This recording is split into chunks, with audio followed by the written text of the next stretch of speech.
In this video, we're going to look at how to use context ID tags to differentiate one context from another. I have here three separate instruments open in the patch: a kick drum, a glockenspiel, and a snare drum. And what I want to have is three separate contexts over here in a network, controlling each of these instruments individually.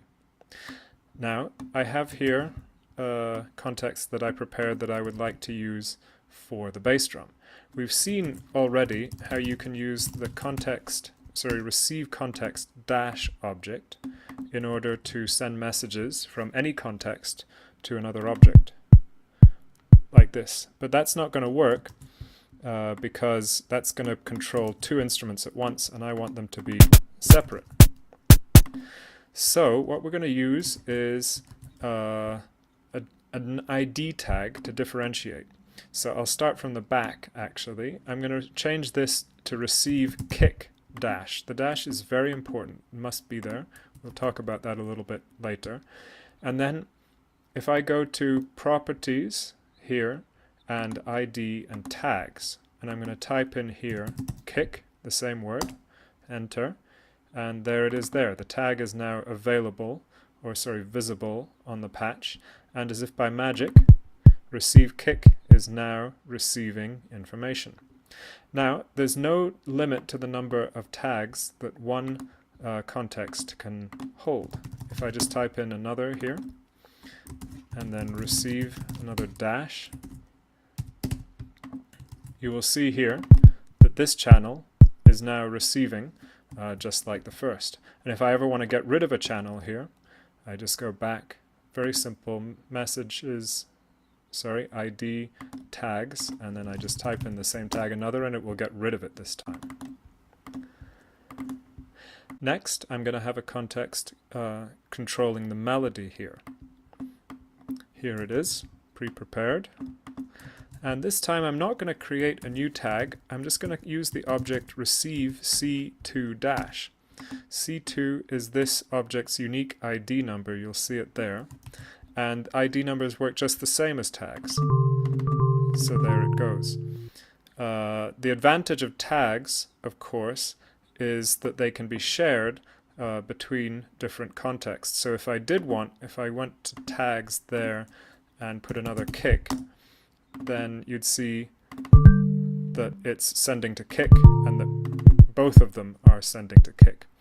But I don't want that this time, so I'll take that tag away,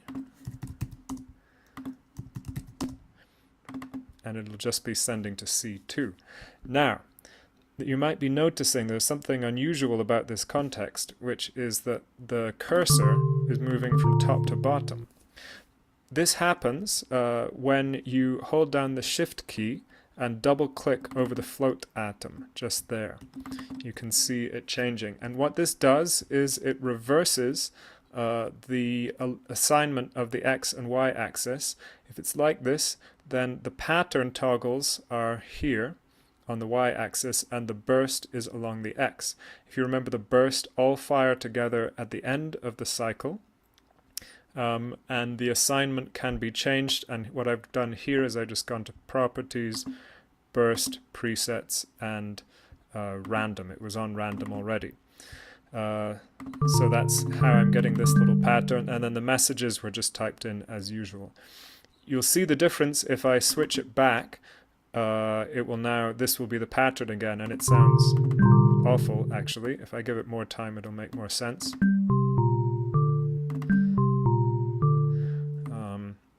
So that works too. You can reverse it. But obviously what I'm looking for here is this little sort of random melody thing. So again, hold down the Shift key, double click. You can do it on any context. Double click on the float, and that's what you'll get. So if I now connect this together here, and I want this top one to repeat, so I'm just going to have a little float connection there, C1. There we go. I have two contexts controlling two different instruments. So now I want to do something to control the snare, receive snare dash. I could call it anything I wanted, of course. And I'm going to show you a little shortcut. Instead of going into the menu and putting the tag in, I'm going to create an object context n or colon n snare. And you can see that the tag comes up automatically. That was a command prompt. We're going to look at command prompts in more detail in the next video. And so here's the snare, very easy. And I'm going to use the burst again in this context.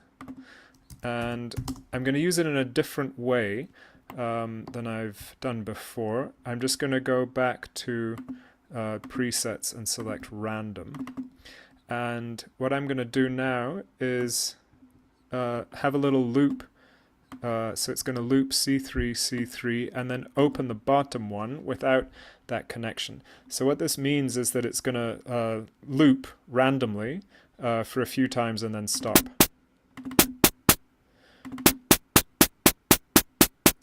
So it sort of loops with a probability. Each time there's a third probability that it'll end, and so eventually it ends. And if I now go up here and go C3 there to a little float connect, then I have the finished melody.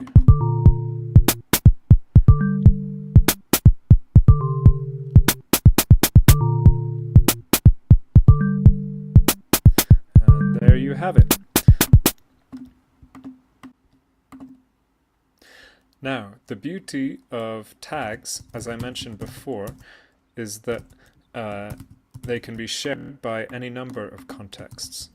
So for instance, I can have another snare context here to create a little sort of fill thing. And then if I connect it there, C4, then that's now added in.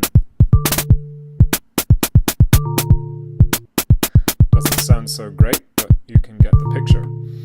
The other thing that these ID tags do is you can send messages into context by using them as well. If I go start and then send C1, you'll notice this is C1 here.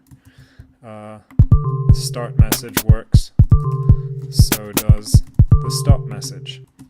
And of course, kick would work just as well for the same object.